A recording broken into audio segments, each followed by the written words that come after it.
Hi, it's Gina from Speech Without Limits. Welcome back. I haven't done videos all summer or anything, and I'm going to launch a new series of videos. So I was kind of thinking about how to get, if you're a parent, how to use it in the home, or if you're an SLP like me and you're trying to guide parents on how to use devices in the home. Sometimes it can be a little tedious for them to carry around devices and they forget it either in their book bag or they forget it in the living room and they're in a different room in your house. But then they need to communicate in the moment. So you can decorate your walls with some low-tech communication boards. So this is going to be the first video in the series of how to kind of help improve communication in your house. So we're in the bathroom. We're in my kids' bathroom, and if you hear them in the background, I'm sorry because they're awake right now and we're not in our nice little YouTube studio downstairs. But this is a low-tech manual communication board. It's from Sotillo. It's based off of the Tell Me Word Power vocabulary. You can print it from free from Sotillo's website. And then I made additional some core and then also French vocabulary strips up at the top. And you can do that by using their free device simulator chat editor, also a free download from their website. If you want a video that gives you step-by-step instructions, you can go to the Basque AAC YouTube channel, and Maggie and I have put a video up there that walks you through step-by-step on how to download the software and how to use this capture feature button to make the fringe flips that I have up there. Okay, so we're in the bathroom. You have your basic core then with that manual communication board.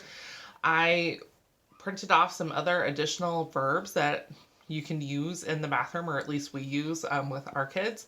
So if you have cups that you're using with your children, you can talk about how you're going to pour the water. I love to get these paints. Sometimes they're at the Dollar Tree. These were from Target. Sometimes Walmart has them around the holiday times.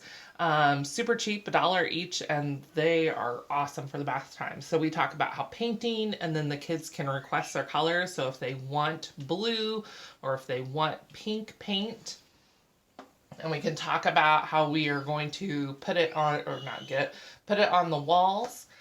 And everything. If you're giving your kids directions, I know I have to with my 2-year-old son, we need to sit down or we do not splash the water. The water does not come out of the tub.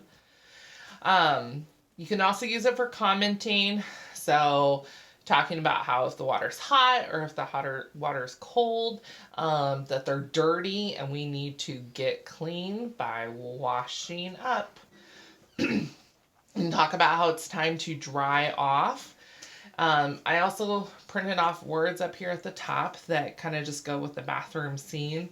So it's time to brush our teeth. We need to put the toothbrush on, or the toothpaste on our toothbrush, and everything. Or if we need to wash our hands after you go to the bathroom. But yeah, just lots of colors. Other things I do with the bathtub. I saw this on Pinterest where you can do glow sticks. So it's just another thing that, we're going to turn them on, whenever you break them. And they can request colors for the glow sticks as well. My kids like to put them into cups and stir, so I have stir there as well to talk about it. Other things that we do in the bathroom just to make it fun and to be able to model language is we use these color bath drops. I just got these at Walmart. They're relatively inexpensive for how many you get in the thing, but they're just little tablets that you can drop in the water and it colors the water and everything. Also markers or crowns that you guys can buy as well. And then you can talk about drawing and painting on the walls. You can make it a literacy event inside the bathtub. So with the markers, we can write words. Like my daughter, she'll write her sight words that she's working on at school. Or if you have a core word of the week, like get is your word that your therapist has been sending home. If you're a parent, then you can write get on the bathroom wall, either with paint and do it finger-wise or with the markers or crayons. And then involve literacy into your bath time activities as well. So this is just a way to help you guys model easily at home. Because like I said, I know that carrying around the device isn't always the easiest and most convenient. So this is a nice, easy, low-tech way to model for your student at home and give them a way to communicate in every room in the house. Please leave any comments below. I'd love to hear back from you, and check in next week. We will be talking about modeling by the refrigerator in the kitchen. Okay? Thanks, guys. Bye.